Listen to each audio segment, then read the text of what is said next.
Hello, my name's Alleyne. I'm the founder of the Dog Owners Club. In this video, I want to talk about one of my pet hates, one of the things that, like many of you I suspect, really winds me up. It's when you're walking with your dog, minding your own business, suddenly the strange dog appears and is leaping all over your dog and somebody shouts, "It's all right, he's just being friendly, it's all right, he just wants to say hello." Meanwhile, your dog is getting set upon and the owner makes no attempt to control their dog because as far as they're concerned, he's friendly. Your dog might be on the lead, it might be a puppy, it might be nervous, but they brought their dog to kind of be free. So when he starts hassling you, their justification is, well, he's friendly, so it shouldn't matter what he's doing. And I think this is a mistake. I think to say that sets some poor owner up to be besieged by your dog, basically because you don't have any control over it. And I draw the comparison, you're walking through the park, you're a young, attractive woman, I decide I like the look of you, so I run over, grab you, wrestle you to the floor, and I justify it by saying, it's all right, I'm friendly. I don't suppose many of you are going to go, oh, go on then, knock yourself out. You're going to be appalled, you're going to call the police. But this is what we ask to happen with our dog, that it shouldn't matter what my dog's mood, temperament or feelings are. As long as your dog thinks it's okay to jump all over my dog, I'm supposed to put up with it, and so is my dog.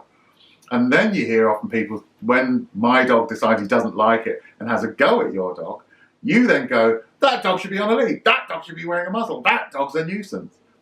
And it's just because he didn't like what your dog was doing. And I think this is really unfair.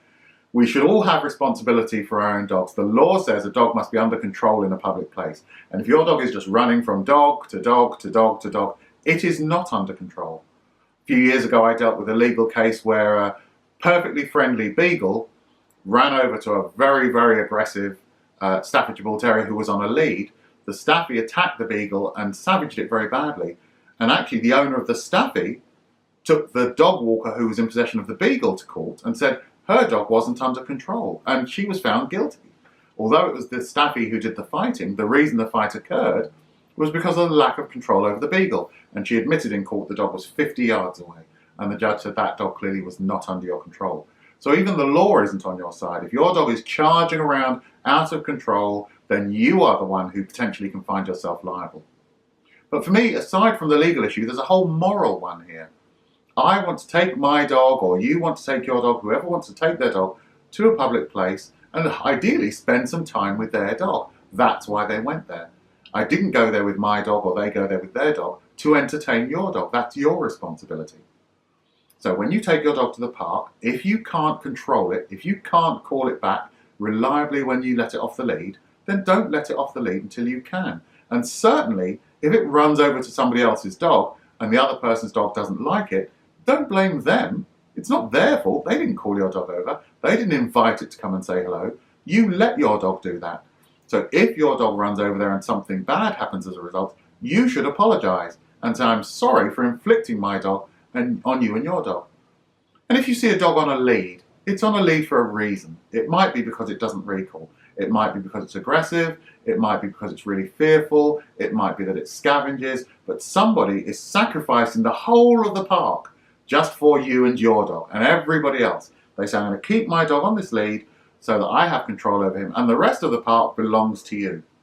So respect that, and don't say, no, I actually want that little bit that your lead encompasses as well. I want to have the whole park. Have enough respect to say, okay, if they're prepared to sacrifice the rest to me, I'm at least going to give them peace within that area.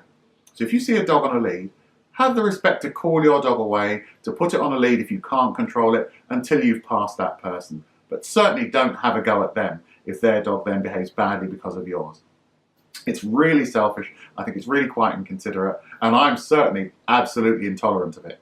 So although my dog is totally non-hostile, he's friendly with everybody, I still don't expect that he should have to be jumped on by your dog, have his toys taken away by your dog, be pulled about by your dog. So in the park, I immediately say, excuse me, can you call your dog away, please?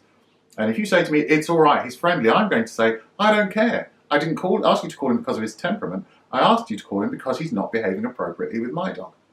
What my dog learns then is he doesn't have to be aggressive. He doesn't have to turn on this other dog because he can rely on me to protect him. And that's got to be one of the most important things for your dog to learn. So please have, the strength of will and the forthrightness to say, I'm going to protect my dog. I'm not going to wait for him to have to defend himself. That's my job. And I would like everybody to be confident and comfortable enough to say, excuse me, can you get hold of your dog, please? Can you take your dog away, please? Can you put your dog on the lead? And if enough of us said this, rather than just quietly fuming, more people might be tempted to take more responsibility for their dog. But my dog's defense starts with me, and the same should be true with you. So please be confident and comfortable enough to ask people to control their dog, rather than you having a go at your dog to stop him behaving badly to the dog that's behaving badly to him. Okay, that concludes this video. If you like it, please click like. If you'd like to subscribe so you can get future videos, please subscribe and then press the little bell button next to it, and then when future ones come up, you'll be informed. Thank you.